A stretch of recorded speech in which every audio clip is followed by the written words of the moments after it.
السلام علیکم بچوں، ویلکم ٹو مائی چینل۔ بچوں، یہ کہانی ہے ہنی بی کی۔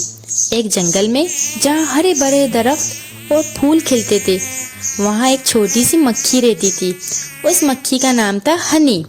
ہنی ہر روز پھولوں سے شہد اکٹھا کرتی اور اپنے چھتے میں لے کر جاتی۔ ہنی گول مٹول اور پیاری سی مکھی تھی۔ ایک دن جب ہنی پھولوں کی طرف جا رہی تھی، اس نے ایک خوبصورت تتلی کو دیکھا جو پھولوں پر منڈلا رہی تھی۔ اس کے بہت خوبصورت پر تھے۔ ہائے، ہنی اس تتلی کو دیکھ کر بولی، اس کے کتنے خوبصورت پر ہیں۔ ہنی اس تتلی کے پاس گئی۔ ہنی نے اس تتلی کے پاس جا کر کہا، تم کتنی پیاری ہو، تمہارے پر کتنے خوبصورت ہیں، کاش میرے پر بھی تمہاری طرح ہوتے۔ اس تتلی نے ہنی کی طرف دیکھا اور مسکرایا۔ اس نے بتایا، میں تتلیوں کی پرنسس ہوں، میرا نام بیوٹی ہے، تمہارا نام کیا ہے؟ میٹھی مکھی نے اپنا نام بتایا، میرا نام ہنی ہے۔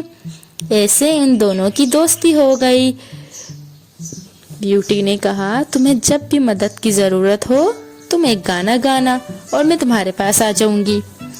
پھر وہ ہنی جنگل میں پھولوں سے رس اکٹھا کرنا چلی گئی۔ اس جنگل میں ایک چالاک کالا مکوڑا بھی رہتا تھا جس کا نام اسپینر تھا۔ اسپینر مکھیوں کا دشمن تھا۔ ایک روز اسے ہنی بی کو قریب آتے ہوئے دیکھا تو اس نے فوراً جالا بنانا شروع کر دیا۔ ہنی بی پھولوں سے شہد اکٹھا کر رہی تھی، وہ بہت تھک بھی گئی تھی۔ ہنی بی کو دیکھ کر مکوڑے نے سوچا، یہ کتنی میٹھی اور معصوم سی مکھی ہے، اس کو پکڑ لیتا ہوں اور جال میں پھنسا دیتا ہوں۔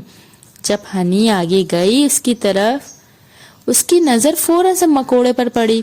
وہ سمجھ گئی کہ وہ تو اب جال میں پھنس گئی ہے۔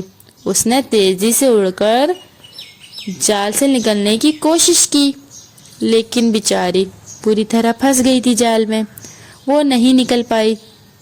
ہنی کو اب اپنی جادوئی تتلی دوست کی یاد آئی۔ اس سے یاد آیا کہ بیوٹی نے اس سے کہا تھا کہ تم کہنا ایک گانا گانا۔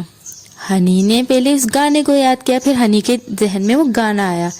ہنی نے گانا گایا، رنگ برنگی پیاری تتلی اپنے پر پھیلاؤ، پیاری تتلی جلدی جلدی آؤ۔ ہنی نے جب یہ گانا گایا تتلیوں کا جھنڈ آیا۔ تتلیوں کی ملکہ نے ہنی کو بچایا، جالے کو توڑا اور مکوڑے کو پھوڑا، مکوڑے کو جال سے جھنجھوڑا۔ مکوڑے کو اب اپنی غلطی کی سزا ملی۔ پیارے بچوں، اس کہانی سے ہمیں یہ سبق ملتا ہے کہ ہمیں اجنبیوں پر بھروسہ نہیں کرنا چاہیے۔ عقل مندی ایک بہت بڑی نعمت ہے۔